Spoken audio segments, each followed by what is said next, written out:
Fala, Jovinho, tudo na paz? Eu me chamo Pedro Lima, professor de matemática da sala de exatas. Nesse vídeo iremos resolver a questão 15 da UFRR 2023.2, vestibular de enfermagem. O determinante da matriz abaixo é. Então, sem mais delongas, né? Frase simples. É massa você saber que determinante de matriz vem sendo um assunto bem recorrente aí na UFRR. Já tivemos duas vezes determinantes de matrizes de Vandermonde, que é um caso especial de determinante. Ele tem resoluções aí dessas questões em outras playlists no canal da Sala de Exatas. Só que essa foi a primeira vez que a gente se deparou com uma matriz 5 por 5 e dessa vez não era uma matriz de Vandermonde. Eu não tinha uma coluna só de uns, né? Pelo menos assim, não de primeira, talvez se eu mexesse nas filas paralelas. Então aqui você tinha que lembrar do teorema de Laplace. Então eu diria que nessa prova aqui, essa provavelmente foi a questão mais errada. Essa deve ser a questão mais difícil da prova, pois é de um assunto que dificilmente você deve ter estudado na sua estrada, né, de vestibulando aí da matemática. Esse é um assunto que normalmente é um assunto extra, o teorema de Laplace, que seria o determinante para uma matriz quadrada de ordem n qualquer. A gente aprende só o determinante 2 por 2, 3 por 3, e aí vez ou outra o cara vê ali uma regra de Chiot, né? Quando tem o número 1 aqui na linha 1 e coluna 1, para fazer uma redução de ordem ali, mas dificilmente ele vai ver o caso geral, o teorema de Laplace. Então eu vou falar aqui supondo que tu já ouviu sobre esse cara, né? Mas não é uma aula de teorema de Laplace. Então, o teorema de Laplace diz que o determinante de uma matriz quadrada de ordem n qualquer é você escolher uma fila arbitrária, qualquer linha e qualquer coluna, não, né? Qualquer linha ou qualquer coluna, você escolhe uma aí e você vai fazer a seguinte conta. Você vai somar o produto de cada termo daquela linha ou daquela coluna que você escolheu com o seu respectivo cofator. Cada termo da matriz tem o seu cofator. O que diabo é cofator? O cofator de um termo que está na posição I, linha I e coluna J é menos 1 elevado a I mais J vezes o determinante da matriz que sobra ao eliminar a linha I e a coluna J. Eu não entendi merda nenhuma. Vou tentar te dar um pequeno exemplo. O que seria o cofator desse termo bem aqui, ó? O cofator desse termo 4, que é o termo que está na linha 1, coluna 4. Então você ia fazer a conta menos 1 elevado a 1 mais 4, porque ele está na linha 1, coluna 4, vezes o determinante dessa matriz aqui, ó. Quando você elimina essa linha e essa coluna.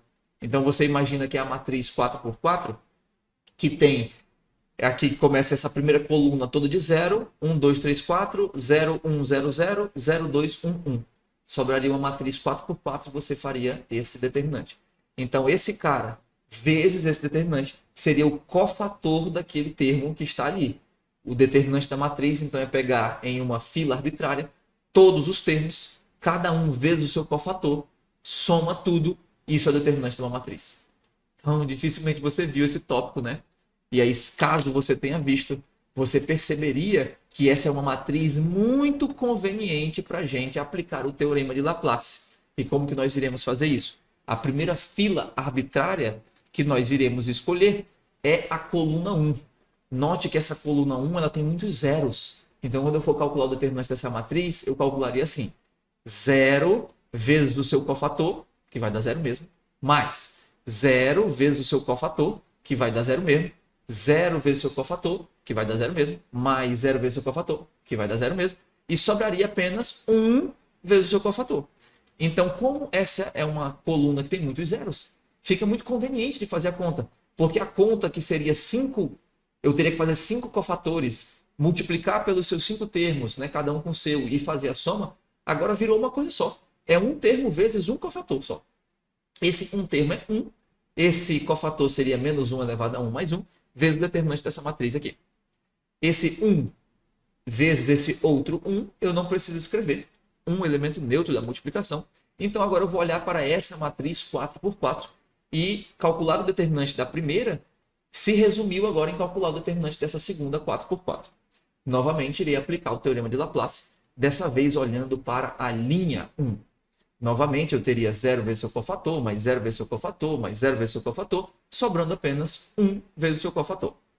Então, de novo, 1 vezes menos 1 elevado a 1 mais 1 vezes o determinante da matriz, que sobra ao eliminar isso e isso. Né? Então, sobrou essa matriz aqui do meio. Então, eu caí agora num determinante da matriz 3 por 3. Mais fácil do que antes. Note que cada vez que eu aplico o teorema de Laplace, o meu problema está ficando mais fácil. Né? Aqui nessa matriz 3 por 3, você já poderia mandar bala e fazer aquele determinante de Sarri, né, que o livro mostra pra gente, que se escreve Sarrus, né? Você já poderia lembrar e já mandar bala aqui direto. Mas como a gente está falando de teorema de Laplace, achei que seria elegante, como diriam meus professores, fazer isso mais uma vez. Então, aplicando o teorema de Laplace mais uma vez, agora pensando na coluna 1, novamente eu teria 0 vezes seu cofator, 0 vezes seu cofator, sobrando apenas 1 vezes seu cofator. Portanto, calcular o determinante daquela matriz 5 por 5 gigabubbles se resume em calcular o determinante dessa matrizinha aqui. 1, 1, 2, 1. Só isso que você precisava fazer, né? Claro que para você entender que era isso que você precisava fazer, tinha uma teoria forte por trás, né? Então, executando esse determinante aí, vai ficar 1 vezes 1, que vai dar 1, menos o 2 vezes 1, que vai dar menos 2. Aí, 1 menos 2 é menos 1. Portanto, gabarito letra B. Suponho que essa deve ter sido a questão mais errada, a mais difícil da prova. Nem pelo teorema ser muito difícil, mas pelo assunto não ser muito estudado, né? Esse provavelmente é um assunto que você não viu na sua estrada de vestibular.